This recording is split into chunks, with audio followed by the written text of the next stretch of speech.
might be the lord of the kaiju rising. Throw it right back when I fight you, lightning. Breaking all the plans when I'm fusing with the lads. Yeah, mega kaiju breaking right through. It's frightening. Japan, I'm the bomb. How these kiddies crying to their moms. Alien, heading straight to Fuji when I roll up. Scary and eating every human fruit roll up. Only 4 from the 3, you ain't messing with. Hello, we are back with our Kaiju Theater series. Today we're talking about the 2019 film Godzilla, King of the Monsters. I want to thank Jim from Now Stark for sending me this as part of a package. And this is just over 2 hours and 10 minutes. The film gets a 6 out of 10 in IMDb.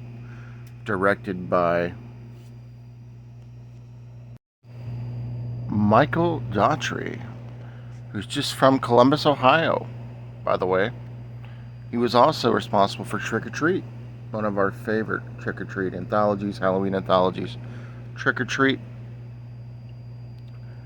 And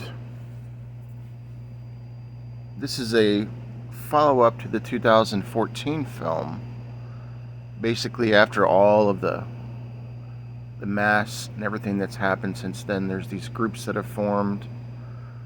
There's this group called Monarch, and they are basically channeling and following what they were called Monster Titans now. They basically follow Godzilla and follow the monsters. They track them and whatnot. And they use a tracking device that originally is kind of hidden. It was used for whales. As we follow Emma and her family. Now, Emma and her family basically had a sudden loss during the 2014 occurrences with Godzilla whenever he was in a mass battle with some giant bug. And they developed this thing to be able to track Godzilla called an orca.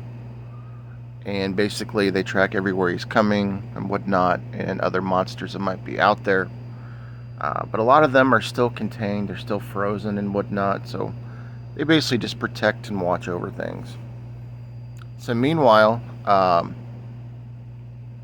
in the mess of just kind of looking and looking at Godzilla, when all of a sudden they're looking at this tracking device and whatnot, and they're monitoring things, there is a sudden hijacking, if you will, of this other British group that is trying to basically unfreeze all of the monsters, the Titans, more specifically Monster Zero to start with, who happens to be Ghidorah, King Ghidorah. Not one of the funny. So basically, one of the funny things in the movie is that one of the guys is like, "Did you say the name was King Gonorrhea or Gonorrhea?" No, it's Ghidorah, which I thought was pretty funny. But anyways, so they free Ghidorah, and in that process, Ghidorah starts to go nuts. So they've got to find a way to contend with Ghidorah. Meanwhile, this group Monarch, followed by, let me go over some of the cast members here. We have Vera Farmiga, and also O'Shea Jackson Jr., which is Ice Cube's son, is also a member of this group, and it's pretty cool, actually, the way that they set up everything. But now they have to basically find a way to get Godzilla unfrozen, which they're already tracking him and whatnot. So they already know that he's available. And basically this terrorist group is trying to release all the monsters to attack the world, take over the world. And Emma, who's played by Vera Farmiga, her basic thought is,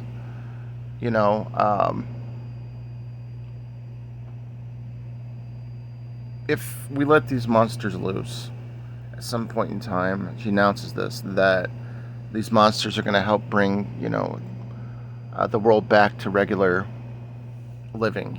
We're overpopulated right now. So she's kind of in on this a little bit. Spoiler alert, but I know a lot of you have seen this. I'm very late to the game on this one. So Maddie, her daughter, basically is very furious with her because she's saying, "Mom, you're a killer." They lost their son initially, like I said, during the attacks. And Emma wants to basically go in and and really support the monsters and kind of let them roam free. So she's kind of out of her freaking mind, basically, is what's happening.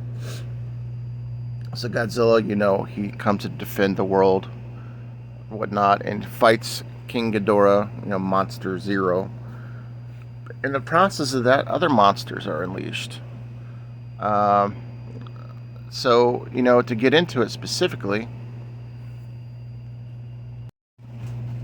there's this other monster who comes out of this volcano named Rodan. And Rodan basically tries to fight King Ghidorah to see who's the best of the best to start. And he gets his ass whipped by King Ghidorah. So he finally says, you know what, I'm going to bow to King Ghidorah and I'm going to be part of your group. And now you have this battle of Godzilla versus King Ghidorah and Rodan. But you know what? Someone else comes to the party and makes it an even match, and that is Mothra. There's a cocoon of Mothra as well in the beginning of the film. It's kind of a heartwarming situation because they even play the music and from Mothra, which was a little emotional, actually. That was great. And so basically at this particular moment in time, now you have Mothra coming to the party, who's going to team up with Godzilla to fight Rodan and Ghidorah in this epic battle.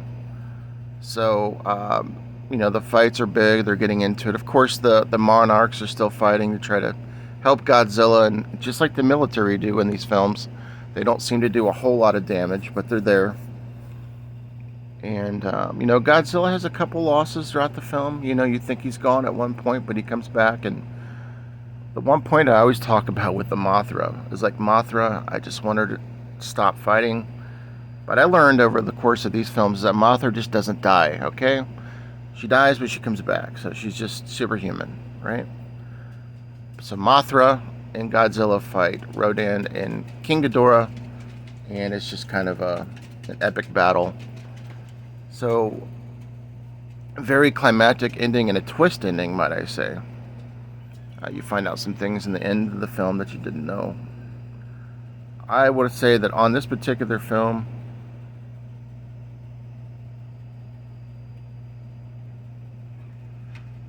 I enjoyed the hell out of this. This was great.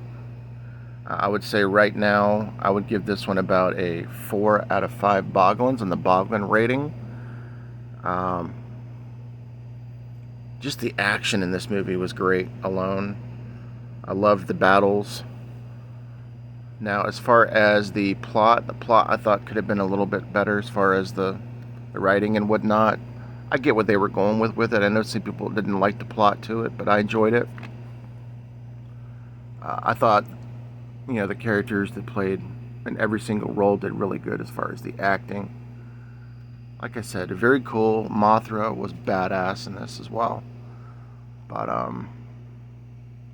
one thing that I thought was hysterical is, like, when I was watching it, I couldn't understand why King Ghidorah, like, kept biting the other heads, like, just ripping the other heads, like the Three Stooges or something. It was funny to me.